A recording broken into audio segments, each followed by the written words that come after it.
అందరికీ 10th class first lesson Baraste Badal అనే lesson కి ముందు వైపున కొన్ని ఉన్నాయి. వాటి గురించి మనం తెలుసుకుందాం.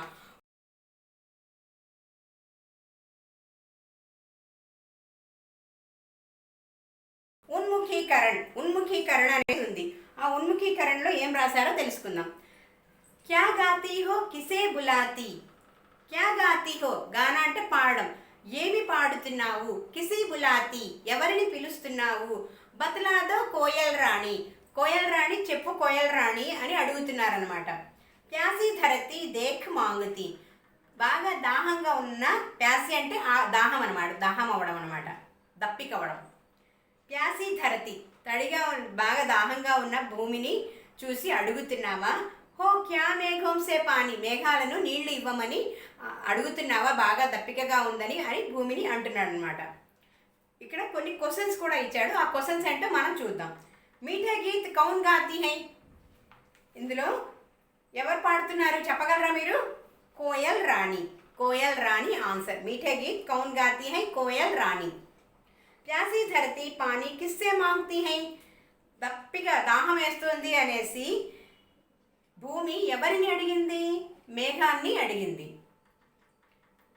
ఎవరిని అడిగింది? మేఘ్. దీని ఆన్సర్ వచ్చేసి మేఘ్. బాదల్ ప్రకృతికి శోభ బడాతే హై, బాదల్ అంటే మేఘం. మేఘం ప్రకృతి శోభని ఎలా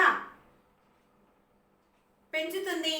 వర్షాకాలంలో. మనకి వర్షాకాలంలో ఎలా ఉంటుంది? ఎంతో ఆనందంగా ఉంటుంది. ప్రకృతి ఎంత ఆనందంగా ఉంటుంది చూడడానికి, మనకి చాలా హ్యాపీగా ఉంటుంది. అటు చూసినా కూడా గ్రీనరీ కనపడుతూ ఉంటుంది. వర్షం పడితే చాలా మందికి ఆనందమే కదా. ఎందుకని? స్కూల్ ఎగ్గొట్టాల్సి వస్తుందనా? కాదు, వర్షం పడితే స్కూల్ ఎగ్గొట్టాల్సి వస్తే. ఇప్పుడు అందరికీ కరోనా పరిస్థితి, అందరు ఇళ్లలోనే ఉంటున్నారు, హ్యాపీగా ఎగ్గొడుతున్నారు, ఎంజాయ్ చేస్తున్నారు. కానీ వర్షం పడ్డప్పుడు ఆకాశం అంతా నీలంగా ఉంటుంది.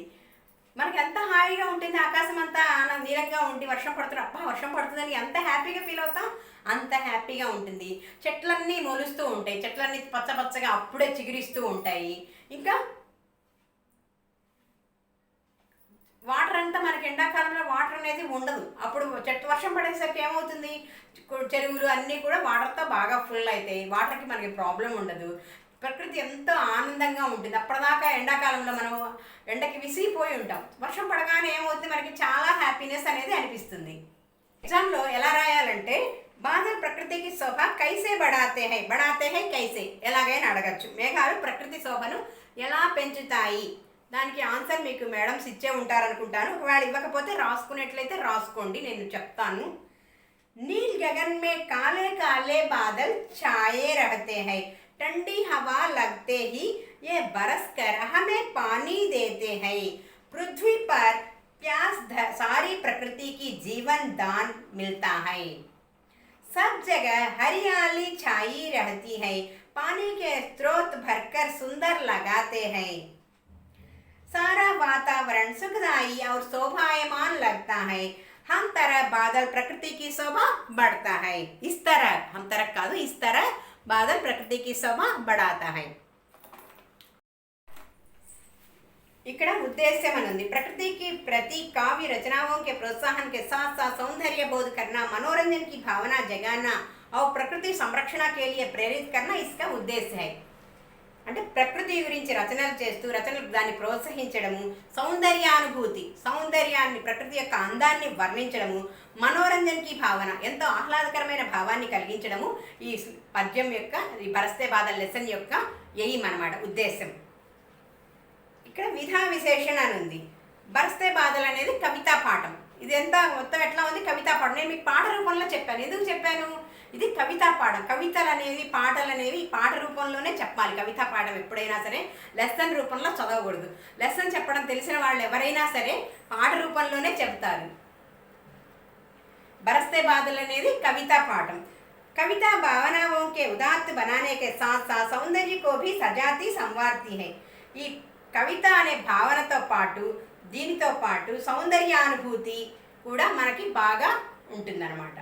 ప్రకృతి కవిత నాద్ ధ్వని కే సాత్ సాత్ గేయోగ్య హై. ప్రకృతి యొక్క ఈ కవిత యొక్క పాఠము నాద్ అంటే ధ్వని, ధ్వనితో పాటుగా పాడడానికి వీలుగా కూడా ఉందన్నమాట ఈ పద్యం. ఇస్తే అనుప్రాస్ కా సుందర్ ప్రయోగ హై. प्रयोग है ఈ పద్యంలో అనుప్రాస అంటే ప్రాసపరంగా ఉందన్నమాట. ఈ పద్యం ఎలా ఉంది మనకి బరస్తే బాదల్ హై పద్యం ఎలా ఉంది అనుప్రాస అన్నమాట. ప్రాస ప్రకారంగా కరెక్ట్గా ఈ పద్యం అనేది ఇచ్చారు. నెక్స్ట్ కవి పరిచయం ఏంటో చూద్దాం. ఈ బరస్తే బాదల్ కవితను రాసిన పద్యంని రాసిన కవి సుమిత్రానందన్ పంత్ గారి గురించి మనం ఇప్పుడు తెలుసుకుందాం. प्रकृति के बेजोड़ कवि माने जाने वाले सुमित्रानंदन पंत का जन्म सन 1900 में ఆల్మోడా మే హువా. సుమిత్రానందన్ అనే ఇతను ప్రకృతి కవి అనమాట. ప్రకృతి గురించి ఇతనికి రాయడం అంటే చాలా ఎక్కువగా ఇష్టం అనమాట సుమిత్రానందన్ పంత్కి. ఈ సుమిత్రానందన్ పంత్ కవి 1900 సంవత్సరం 1900 ఇయర్స్లో ఆల్మోడా అనే గ్రామంలో జన్మించాడనమాట. साहित्य लेखन के लिए उन्हें साहित्य अकादमी सोवियत रूस और ज्ञानपीठ पुरस्कार भी दिया गया. అంటే తనకు సాహిత్యంలో కవితలు రాస్తాడు కదా, పద్యాలు కవితలు రాస్తాడు కదా ఇతను. అందుకని సాహిత్య అకాడమీ వాళ్ళు సాహిత్య అకాడమీ పురస్కారం, సోవియట్ రూస్కి అవార్డు, జ్ఞానపీఠ పురస్కారం అంటే చాలా గొప్ప, ఎంతో మహానుభావులైతేనే ఆ జ్ఞానపీఠ పురస్కారం అనేది మనకి వస్తుందన్నమాట. ఈ సుమిత్రానందన్ పంత్ గారికి జ్ఞానపీఠ పురస్కారం కూడా వచ్చింది. మీకు బిట్లలో ఒకవేళ అడిగితే ఈ బిట్ అనేది రావచ్చు. సుమిత్రానందన్ పంత్కి జ్ఞానపీఠ పురస్కార అవార్డు వచ్చింది. జ్ఞానపీఠ పురస్కార అవార్డు గ్రహించిన వాళ్ళు ఎవరు అని కూడా ఈ బిట్లో రావచ్చు. కాబట్టి ఇది బాగా గుర్తుపెట్టుకోండి. దియాగే ఇంక ప్రముఖ రచనాయే, ఇతనికి యొక్క రచనలు ఉన్నాయి కదా, వాణి, గ్రంథి, వీణ, పల్లవ్, గుంజన్, గ్రామ్, యుగాన్, స్వర్ణకిరణ్, కళ और బుడా చాంద్, తారా, చిదంబర ఆది, ఇంకా నిధన్ ఆది ఇవన్నీ అనమాట అతనికి వచ్చిన అతను రాసిన కవితలు అనమాట, వాటి పేర్లు. ఇంకా నిధన్ 1977 మే హువా. ఇతను 1977లో మరణించాడు. ఇందులో మీరు తెలుసుకోవాల్సింది ఏంటంటే ఇతని ప్రముఖ రచనలు, ఇతను రాసిన రచనలు ఉన్నాయి కదా, వీణ, గ్రంథి, పల్లవ్, గుంజన్, యుగాంత్, గ్రామ్, స్వర్ణకిరణ్, కళ और బుడా చాంద్ తథా చిదంబర ఇవన్నీ రాశారనమాట. ఇతనికి జ్ఞానపీఠ పురస్కారం అనేది చిదంబర అనే కవితకి వచ్చింది. అది మీకు అవసరం లేదు, కానీ జ్ఞానపీఠ పురస్కారం వచ్చింది అనేది మాత్రం మీరు గుర్తుంచుకుంటే చాలు. ఇక నెక్స్ట్ ఛాత్రంకే సూచన, ఇక్కడ మీకు సూచనలు ఇచ్చారు, అవి పెద్దగా మీకేం పెద్దగా అవసరం లేదు. నెక్స్ట్ ఇక్కడ క్వశ్చన్ అండ్ ఆన్సర్స్ ఇచ్చారు. ధర్తీకి శోభా కా ప్రముఖ కారణ్ వర్షాయ్, ఇస్ అప్నా విచార్ బతాయే. ఇక్కడ తెలుగులో మాత్రమే చెప్తాను, మీకు ఆల్రెడీ నోట్స్ ఇచ్చింటారు కాబట్టి మీకు అర్థం అవ్వడం కోసం చెబుతున్నాను. అర్థమైతే మీరు ఎలా ఇచ్చిన క్వశ్చన్ని మీరు ఈజీగా రాయగలుగుతారు. ధర్తీకి శోభా కా ప్రముఖ కారణ్ వర్షాయ్ అంటే భూమి అంటే భూమి, ఎర్త్ అందంగా ఉండడానికి వర్షమే కారణమా? మీ భాషలో మీరు రాయండి. మీకు అనిపిస్తుంది కదా వర్షం కురిసినప్పుడు మీకు ఎలా అనిపిస్తుంది, ఆ భావాలను రాయమని అడుగుతున్నారనమాట. గనే బాదలోं का वर्णन अपने శబ్దం మే కీజియే. గనే బాదలు అంటే మేఘాలు నల్లగా అయి ఉంటాయి కదా, ఆ మేఘాల యొక్క భావం ఎలా ఉంటుంది అనేది మిమ్మల్ని రాయమంటున్నారు. వాక్య ఉచిత క్రమే లిఖియే. మై ఝమ్ ఝమ్ బరస్తే ఝమ్ ఝమ్ మేఘ్కే సావన్. ఈ లైన్ ఉంది కదా, దీన్ని కరెక్ట్ చేసి రాయాలి. మీరు ఎలా కరెక్ట్ చేస్తారు, లెసన్లో మీకు పద్యంలో ఉంటుంది. హై జమ్ జమ్ బరస్తే జమ్ జమ్ మేఘ్ కే సావన్. దీని ఆన్సర్ని మనం కరెక్ట్గా రాయాలి. ఎలా ఉంది, జమ్ జమ్ మేఘ్ బరస్తే హై సావన్ కే. ఇక్కడ పక్కనే లెసన్లో ఇచ్చాడు కదా, ఇవి తిరిగి అటు ఇటు తిప్పిస్తారన్నమాట అక్షరాలని. కరెక్ట్గా ఇవ్వరు, స్టాంజా ఎలా ఉందో అలా ఇవ్వరు. ఎందుకంటే మనకి స్టాంజా నోటికి వచ్చి ఉండాలి కాబట్టి ఇలా ఇస్తారనమాట. హై జమ్ జమ్ బరస్తే జమ్ జమ్ మేఘ్ కే సావన్ అని ఇచ్చాడు. ఇక్కడ ఆన్సర్ ఏంటి దీనికి, జమ్ జమ్ జమ్ మేఘ్ బరస్తే హై సావన్ కే. ఇది దాని ఆన్సర్. అక్కడ 4 ఆప్షన్స్ ఇస్తాడు మీకు బిట్ పేపర్లో, దాని ఆన్సర్ మీరు కరెక్ట్గా పెట్టాలి. మీకు కరెక్ట్గా తెలిస్తేనే పెట్టగలుగుతారు. నెక్స్ట్ గగన్ మే గర్జన్ ఘుమట్ ఘుమట్ గిర్ భర్తే మేఘ్. ఇక్కడ ఏమనుంది, ఘుమట్ ఘుమట్ గిర్ మేఘ్ గగన్ మే భర్తే గర్జన్. ఆన్సర్ వచ్చేసి సెకండ్ స్టాంజాలో 4th లైన్ చూడండి ఒకసారి. సెకండ్ స్టాంజాలో 4th లైన్ ఘుమట్ ఘుమట్ గిర్ మేఘ్ గగన్ మే భర్తే గర్జన్, అది దాని ఆన్సర్. నెక్స్ట్ ఏంటో చూద్దాం. ధర్తీ పర్ జరతి ధారాయే పర్ ధారావోం. దీని ఆన్సర్ వచ్చేసి 3rd స్టాంజాలో 3rd లైన్ ధారావోం పర్ ధారాయే ఝర్తీ ధర్తీ పర్. ఇది దీని ఆన్సర్. అర్థమైందా? చూడండి ఒకసారి కరెక్ట్గా, ఆప్షన్స్లో కరెక్ట్గా చేయాలి. నెక్స్ట్ ఈ, ఇక్కడ ఈ అని ఉంది కదా, ఇక్కడ మీకు కనపడుతుందా ఈ అనేది చూద్దాం. ఇక్కడ ఈ పార్ట్లో కొన్ని క్వశ్చన్స్ ఉన్నాయి, వాటికి భావాలు అనేవి రాయాలి. అలాగే పద్యాంశ పడకర్ ప్రశ్నోకే ఉత్తర్ దీజే. ఇక్కడ పద్యం ఇచ్చాడు, ఒక పద్యము ఈలో, సెకండ్ ఈలో కొన్ని పద్యం ఇచ్చాడు, వాటికి ఇక్కడ క్వశ్చన్స్ ఇచ్చాడు, ఆ పద్యం ఏంటో తెలుసుకుందాం, దాని ఆన్సర్స్ అనేది మీరు ఈజీగా చేయగలుగుతారు. బాదల్ ఔర్ బూందే బంద్ కియే హై బాదల్నే. బాదల్ అంటే తెలుసు కదా మేఘం, బూంద్ అంటే నీటి చుక్కలు, బంద్ కియే హై, బంద్ కియే హై అంటే క్లోజ్ అయి ఉన్నాయి. ఎక్కడ? బాదల్ మే, మేఘంలో. అంబర్ కే దర్వాజే సారే, అంబర్ అంటే ఆకాశం, దర్వాజే అంటే తలుపులు,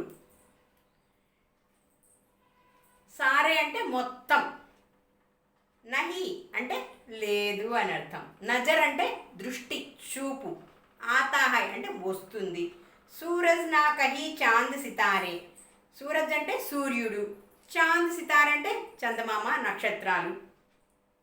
ऐसा मौसम देखकर, మౌసం అంటే వాతావరణం, దేఖ్కర్ అంటే చూడడం. చిడియోం, చిడియోం అంటే బర్డ్స్ పక్షులు, పంక్ అంటే రెక్కలు, పసారా అంటే కొట్టుకోవడం.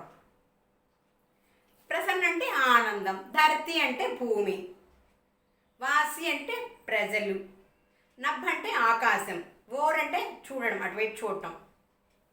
దీని భావాన్ని కూడా ఒకసారి తెలుసుకుంటే మీరు ఎప్పటికీ మర్చిపోకుండా ఈజీగా ఆన్సర్ అనేది చేయగలుగుతారు.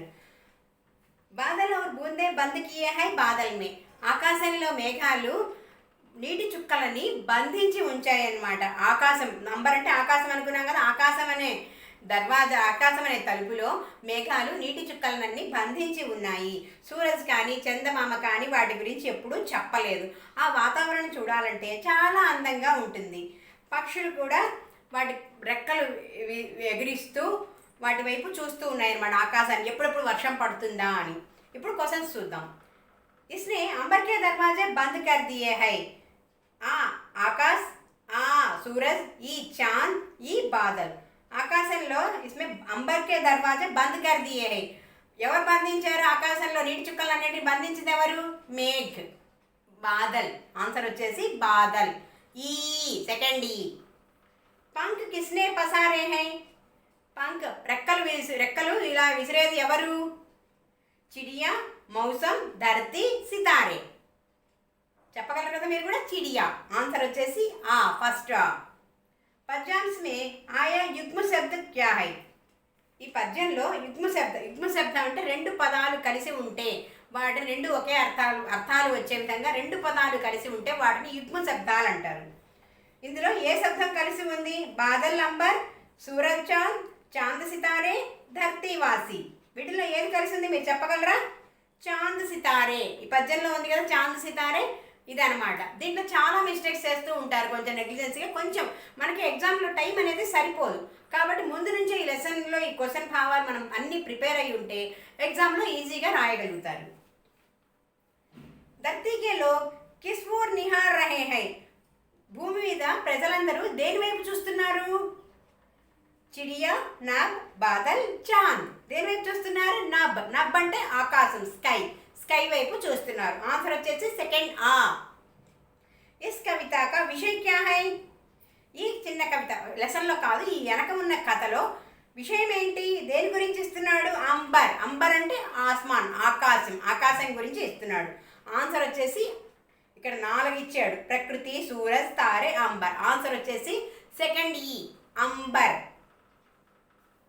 ఇక్కడ ఊలో కొన్ని ప్రశ్నలు ఇచ్చాడు, 3-4 పంక్తియోं में लिखे. మీకు ఆల్రెడీ నోట్స్ ఇచ్చేసే ఉంటారు కాబట్టి మీకు అవన్నీ అవసరం లేదు.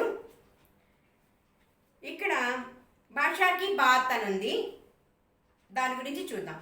कोष्ठक में दी गई सूचना पढ़िए और उसके अनुसार कीजिए. एक एक शब्द का प्रयोग कर उसके పర్యాయ శబ్దాలు లిఖియే. ఇక్కడ పర్యాయ శబ్దాలు రాయమని ఇచ్చాడు, వాటి గురించి చూద్దాం. ఇప్పుడు మనకి టెక్స్ట్ బుక్లో ఇచ్చిన వాటి గురించి మనం చూద్దాం. ఇక్కడ కోష్టక్ మే दी गई सूचना पढ़िए और उसके अनुसार कीजिए అని ఉంది.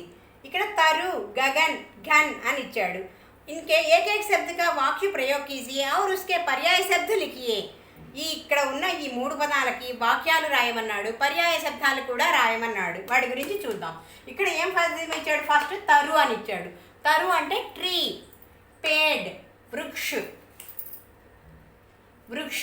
పాదప్, పాదప్ అన్నా కూడా తరు అంటే పేడ్, వృక్ష, పాదప్ అంటే చెట్టు అని అర్థం అనమాట. దీని గురించి వాక్యం రాయమన్నాడు కదా, ఈ వాక్యం చూద్దాం. తరు కా హర్ ఏక్ భాగ్ మానవ్ కే లియే ఉపయోగి హై. చెట్టు యొక్క ప్రతి భాగము మానవుడికి బాగా ఉపయోగపడుతుంది అని అర్థం అనమాట.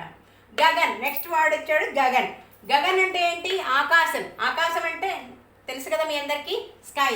గగన్ అంటే పర్యాయ పదాలు ఆకాశ్, నభ్, అంబర్. దీనికి వాక్యం వచ్చేసి పక్షి గగన్ మే ఉడితే హై. బర్డ్స్ అనేవి ఆకాశంలో ఎగురుతాయి కదా, అదనమాట. పక్షి గగన్ మే ఉడితే హై. ఘన్, ఘన్ అంటే థర్డ్ వర్డ్ వచ్చేసి ఘన్. ఘన్ అంటే మేఘ్, బాదల్. ఘన్ అంటే ఆకాశం, మేఘ్, క్లౌడ్. ఆకాశమే కాలే, వాక్యం వచ్చేసి ఆకాశమే కాలే ఘన్ హై. ఆకాశంలో నల్లని మేఘాలు ఉన్నాయి అని అర్థం. ఇక్కడ ఆలోనే సెకండ్ పార్ట్లో కొన్ని పదాలు ఇచ్చాడు. సావన్, సప్నా, సూరజ్. ఏకేక్ శబ్దగా తత్సం రూప్ లిఖియే అన్నాడు. తత్సం రూప్ అంటే ఏంటో మీ అందరికీ ఐడియా ఉందా? తత్సం రూప్ అంటే మనకి సంస్కృతం నుంచి వచ్చిన పదాలు సేమ్ యాజ్ ఇట్ ఈస్గా హిందీలో కూడా అలాగే వస్తే వాటిని తత్సం శబ్దాలు అంటారు. అలాగే తద్భవ శబ్దం, కింద తద్భవ గురించి కూడా ఉంది, ఒకటేసారి తర్వాత చెప్తాను తద్భవ గురించి. ముందు తత్సం గురించి అర్థమైంది కదా, ఇప్పుడు తత్సం పదాలు ఏంటో చూద్దాం. సావన్, సావన్ అంటే శ్రావణ్, శ్రావణ మాసం. సప్న అంటే స్వప్న, కళ, డ్రీమ్. సూరజ్, సూరజ్ అంటే సూరజ్కి తత్సం శబ్దం వచ్చేసి సూర్యుడు, సన్. అలాగే తద్భవ్, తద్భవ్ అంటే ఏంటి? సంస్కృతం నుంచి యాజ్ ఇట్ ఈస్గా రాకుండా కొంచెం మారిపోయి హిందీలోకి వచ్చే పదాలను తద్భవ పదాలు అంటాం. ఇక్కడ తద్భవ పదాలు ఏమి ఇచ్చాడు? ఇక్కడ గణ్, వారి, చంద్ర. ఏకైక శబ్దగా తద్భవ రూప్ లిఖియే అన్నాడు. వాడి గురించి చూద్దాం. గణ్, గన్, వారి, బారి, చంద్ర, చాంద్. గణ్ అంటే గన్, సమూహం. వారి అంటే బారి, ప్రవహించడం. చంద్ర అంటే చాంద్మా, తార్. తార్ అంటే మూన్. చాంద్, చాంద్ అంటే మూన్. గన్ అంటే గన్. వారి, బారి, చాంద్ర, చాంద్. గన్ అంటే గ్రూప్. వారి అంటే ప్రవహించడం. చంద్ర అంటే చాంద్, మూన్. చమ్ చమ్, త్రున్ త్రున్, ఫిర్ ఫిర్. పునరుక్తి శబ్దం సే వాక్య ప్రయోగ్ కీజియే అని ఇచ్చారు ఇక్కడ. చంచమ్, చంచమ్ అంటే చంచమ్. ఈ శబ్దం ఇది పునరుక్తి శబ్దాలు అంటారు అన్నమాట. చమ్ అంటే వచ్చిన పదమే మళ్ళీ వస్తే దాన్ని పునరుక్తి శబ్దాలు అంటారు. వీటిని చంచమ్. దీనికి పదం ఎట్లా రాయాలి? ఆకాశమే తారే చమక్ రహే హై. ఆకాశంలో నక్షత్రాలు మెరుస్తూ ఉన్నాయి. త్రున్ త్రున్, త్రున్ త్రున్ అంటే వర్ష ఋతువుమే. త్రున్ త్రున్ అనే శబ్దానికి వాక్యం ఎలా రాయాలంటే वर्षा ऋतु में धूली के हर कण से तृण तृण अंकुरित होता है. वर्ष ऋतु वर्षం సమయంలో మట్టిలో ఉండే ప్రతి కణం, మట్టి పార్టికల్స్ అన్నీ కూడా తృణ్ తృణ్ గడ్డిలాగా, సన్నటి గడ్డిలాగా అంకురితమైపోతుంది. చిన్న చిన్న మొలకలుగా వస్తాయి అన్నమాట. గడ్డి, మట్టిలో ఉండే ప్రతి పార్టికల్ కూడా గడ్డిలాగా మొలుస్తుంది. फिर फिर हर एक के जीवन में जन्मदिन फिर फिर से आता है. फिर फिर तृण तृण चम चम ఇవన్నీ కూడా పునరుక్తి వాక్యాలు అంటారు. పదం మళ్ళీ మళ్ళీ వస్తే వాటిని పునరుక్తి వాక్యాలు అంటారు. ధారావోం పర్ ధారాయే, ఝర్తీ ధర్తీ పర్ అంతర్ స్పష్ట కీజియే. ఇక్కడ ఆలో, ఇది సెకండ్ ఆలో ఫస్ట్ వన్. దీనికి ధారావోంకి ఈ ధారాయేకు మధ్యలో ఏమేం తేడా ఉంది అని అడుగుతున్నాడు. ఈ ధారావోం అన్న పదం ధారా బహువచనం అన్నమాట. ధారావోం అనేది బహువచన పదము. ఇది ఏంటంటే విభక్తి. విభక్తి అంటే మీకు ఐడియా ఉంటే కారక్ అంటారు హిందీలో వాటిని. ఆ కారక్, పర్ అనే కారక్ తోటి ఈ ధారాయే అన్న పదము యాడ్ అయి ఉంది. ధారా ఓం పర్ అంటే నీటి ప్రవాహాల మీద అని అర్థం అనమాట.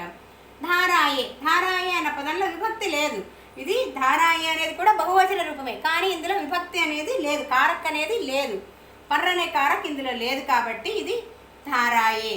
దీనికి తేడా ఇది. ఇది కారక్తో కలిసి ఉంది. పర్ అనే కారక్ యాడ్ అయి ఉంది, ఇందులో కారక్ అనేది లేదు. ధారాఓంకి ధారాయేకి అంత డిఫరెంట్ అనమాట. ఇది అనమాట. అర్థమైంది అనుకుంటాను. ఆలో సెకండ్ పార్ట్. ఆలో సెకండ్ పార్ట్. ఇంద్రధనుష్ కే झूले में झूले मिल सज्जन अंतर स्पष्ट कीजिए. ఇక్కడ అండర్లైన్ చేశారు. झूले झूले ఈ రెండింటికి తేడా ఏంటి అనేది మనం చెప్పాలన్నమాట, ఆన్సర్ చేయాలి. झूले ఇక్కడ డాట్ అనేది లేదు, ఇక్కడ झूलेకి డాట్ అనేది ఉంది. ఎందుకని? ఇక్కడ झूले అంటే ఉయ్యాల అని అర్థం. झूला అంటే ఉయ్యాల, झूले అంటే ఉయ్యాల. ఇది ఉయ్యాల అనేది నౌన్, సంజ్ఞా పదం. సంజ్ఞ అంటే మీకు ఐడియా ఉందో లేదో, నౌన్, నామవాచకం అంటారు తెలుగులో. ఇది झूले, ఉయ్యాల అనేది సంజ్ఞా పదం. ఇక్కడ झूले, ఇక్కడ డాట్ అనేది యాడ్ అయింది. झूले అంటే ఈ झूले అనే పదానికి మే అనే క్రియాపదం. క్రియాపదం అంటే మీకు తెలిసి కారక విభక్తి యాడ్ అయింది కాబట్టి జూలే అయింది. ఇది క్రియాపదం యాడ్ అయింది. జూలే అనేది ఏమో సంజ్ఞాపదం. ఇక్కడ జూలే డాట్ ఉంది కదా, ఇదేమో క్రియాపదం. జూలే అంటే ఊగుట అని అర్థం. జూలే ఇక్కడ ఉయ్యాల సంజ్ఞాపదం. ఆలో ఫోర్త్ వన్ చూడండి. మన్కో భానే వాలా ఏక్ శబ్ద మే లిఖియే. మన్కో భానే వాలా అనే పదానికి ఒక్క పదంలో రాయండి అన్నారు. అంటే ఏం రాయాలి? మన్ భావన అంటే మనసులో ఉన్న భావన అని అర్థం. నెక్స్ట్ ఆలో 5 పేడ్ పౌధే పశు పక్షి ఇంకా సమాస్ పహచానియే. సమాసాలు అంటే మీకు అర్థమవుతుంది కదా, వాటిని రాయమంటారు. పేడ్ పౌధే ఇవన్నీ ఏంటి? పేడ్ పౌధే, పేడు పౌధే 2 వాక్యాల్లో ఉన్నాయి. ఇవన్నీ ద్వంద్వ సమాసం అంటారనమాట వీటిని. పేడ్ ఔర్ పౌధే, పేడు చెట్టు మరియు పేడన్నా వృక్షమే, పౌధే అన్నా కూడా మొక్కే. వీటిని పేడ్ ఔర్ పౌధే అని రాస్తాం. దీన్ని ద్వంద్వ సమాసం అంటారు. దీన్ని 2 పదాలు ఇలా మధ్యలో డాష్ వచ్చి వస్తే వీటిని ద్వంద్వ సమాసం అంటాం. సమాసాలు అనే చాప్టర్ తెలుసుకునేటప్పుడు మనం దీని గురించి మళ్ళీ తెలుసుకుందాము. పశు పక్షి, పశు ఔర్ పక్షి, పశు పక్షి ఇది కూడా ద్వంద్వ సమాసమే. నెక్స్ట్ ఈలో ఫస్ట్ వన్ గురించి చూద్దాం. రేఖాంకి శబ్దం పర్ ధ్యాన్ దీజియే. ఇక్కడ ఇస్ तरह के कुछ वाक्य बनाइए. ఇక్కడ ఈలో ఇలా రాశాడనమాట. రేఖాంకి శబ్దం అంటే కింద కొన్ని లైన్స్ ఇచ్చాడు, వాటికి అండర్లైన్ చేయమన్నా. అండర్లైన్ చేసింది. ఆ అండర్లైన్ చేసిన వాటి లాగానే ఇంకొక వాక్యం మనల్ని తయారు చేయమంటున్నాడు. బరస్తే బాదల్ అచ్చే లగ్తే హై అని ఇచ్చాడు ఇక్కడ. బరస్తే బాదల్ అచ్చే లగ్తే హై అంటే కురిసే మేఘాలు చాలా అందంగా ఉంటాయి అని అర్థం. అదే స్టైల్లో మనం ఇంకో వాక్యాన్ని తయారు చేయాలి. నేను ఇక్కడ ఇంకో వాక్యం తయారు చేశాను చూడండి. खेलते बच्चे तंदुरुस्त रहते हैं. ఆడుకునే పిల్లలు చాలా ఆరోగ్యంగా ఉంటారు అని అర్థం. Next one second. झरती धाराएं सुंदर लगती है. झरती धाराएं सुंदर लगती है. ఇక్కడ झरती కింద అండర్లైన్ చేశారు. ప్రవహించే నీళ్లు, ప్రవాహం అనేది చాలా అందంగా సుందరంగా కనపడుతుంది అని అర్థం. నేను ఇక్కడ ఇంకో వాక్యం రాసాను చూడండి. బహతా పానీ నిర్మల్ హోతా హై. ప్రవహించే నీరు, బహతా అన్నా కూడా ప్రవహించడమే, ధారాయే అన్నా కూడా ప్రవహించడమే. బహతా పాని నిర్మల్ హోతా హై చాలా నిర్మలంగా, ప్రవహించే నీళ్లు చాలా నిర్మలంగా ఉంటాయి అని అర్థం. Third one. గిర్తీ బూందే చమ్ చమ్ కర్తీ హై. గిర్తీ బూందే చమ్ చమ్ కర్తీ హై. వాన కురిసేటప్పుడు నీటి చుక్కలు పడతాయి కదా, అవి చమ్ చమ్ అని శబ్దం, టప్ టప్ అని శబ్దం చేస్తూ వస్తాయి కదా. చమ్ చమ్ అంటే టపటప సౌండ్ అనమాట. గిర్తీ బూందే పైనుంచి వచ్చే నీటి చుక్కలు చంచం కర్తీ హై నీటి చుక్కలు శబ్దం చేస్తూ వస్తాయి. అలాగే మనం ఇంకో వాక్యం. కిల్తీ ఫూల్ సుందర్ హోతీ హై అంటే కిల్తీ ఫూల్ వికసించే పూలు చాలా అందంగా కనపడతాయి చూడడానికి. కిల్తీ ఫూల్ వికసించే పూలు ఎంత అందంగా కనపడితే చాలా అందంగా కనపడతాయి కదా. అలాగే ఇక్కడ గిర్తీ అన్నాడు కదా, గిర్తీ బూందే చంచం కర్తీ హై, కిల్తే ఫూల్ సుందర్ హోతే హై. Fourth one. బహతా పానీ శుద్ధ హోతా హై. ప్రవహించే నీళ్లు చాలా శుద్ధంగా, నిర్మలంగా, నీట్గా, క్లీన్గా ఉంటాయి అని అర్థం. అలాగే గరస్తే బాదల్ బరస్తే భీ హై. గరస్తే బాదల్ బరస్తే భీ హై గర్జించే మేఘాలు వర్షాన్ని కూడా కురిపిస్తాయి అని అర్థం. ఈ వాక్యాలకి మనం సేమ్ ఉండే లైన్స్ మనం తయారు చేయాలన్నమాట. ఇక్కడ తయారు చేసాం. ఇంకొకటి ఉంది ఫిఫ్త్ వన్. గరస్తే బాదల్ బరస్తే భీ హై ఇది అయిపోయింది కదా. బడతా ఫిఫ్త్ వన్. बढ़ता हुआ पौधा, खिलते हुए फूल, फैलती हुई सुगंध अच्छे लगते हैं. అంటే बढ़ता हुआ पौधा అంటే ఎదుగుతున్న మొక్కలు, పెరిగే మొక్కలు. खिलता हुआ फूल వికసించే పుష్పాలు. అలాగే फैलती हुई सुगंध వాటి వ్యాప్తి, వికసించే పుష్పాలు వాటి యొక్క సుగంధం అనేది చాలా బాగా ఉంటుంది. మనకి వాసన కానీ ఏదైనా పూల మొక్కలు కానీ వాటిని చూసినప్పుడు మనకి ఎంత ఆనందం అనిపిస్తుంది. అలాగే మనం ఇంకో వాక్యం తయారు చేయాలి. ఉక్తా హువా సూరజ్ అంటే ఉదయించే సూర్యుడు, సన్ రైజింగ్ సన్ అనమాట. ఉక్తా హువా సూరజ్. చమక్తా హుయే తారే అంటే మెరుస్తున్న నక్షత్రాలు. బహతే హుయే సుగంధ్ అచ్చే లగ్తే హై. బహతే హుయే సుగంధ్ మంచి వాసన, ప్రవహిస్తున్న మంచి స్మెల్ మనకి ఎంతో బాగా అనిపిస్తుంది అని దీని అర్థం. कविता की पंक्तियों पर ध्यान दीजिए और अलंकार समझिए. झम झम झम मेघ बरसते हैं सावन के, छम छम गिरती बूंदे तरुओं से छनके. ఈ బరస్తే హై బాధలు పద్యం అనేది కవితా పాఠం అని మనం తెలుసుకున్నాం కదా. ఇది అలంకారం అంటే ఏంటి, అసలు అలంకారం ఏంటో మనం ఇక్కడ చెప్పమన్నాడు. దీంట్లో అలంకారయుక్తంగా ఉందా, అసలు అలంకారం అంటే ఏంటి అనే దాని గురించి మనం ఇప్పుడు తెలుసుకుందాం. अलंकार शब्द का अर्थ है, अलंकार అంటే ఆభూషణం. ఆభూషణ అంటే అందంగా ఉండడం. किसी बात को साधारण ढंग से ना कहकर चमत्कार व सौंदर्यपूर्ण ढंग से करना ही अलंकार है.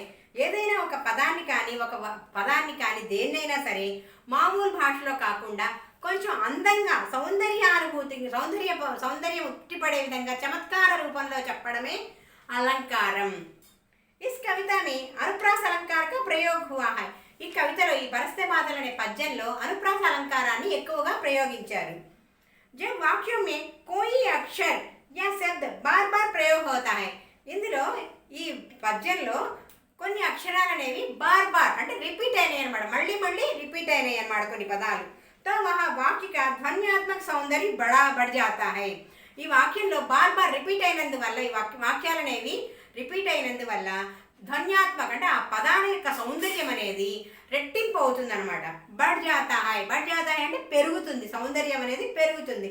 ఇస్ ప్రకార్ కా కావ్య అనుప్రాస్ అలంకార్ కహలాతా హై. అందుకే ఈ పద్యాన్ని ఏమన్నా బరస్తే హుయే బాధల పద్యం ఏ అలంకారంలో ఉందంటే ఏం చెప్తాం, అనుప్రాస అలంకారంలో ఉంది అని చెప్తారనమాట. మనం అలంకారాల గురించి తర్వాత నెమ్మదిగా క్లాసెస్లో సపరేట్గా వ్యాకరణ అనే వీడియో చేస్తాను, దాంట్లో మీరే చూసుకోవచ్చు.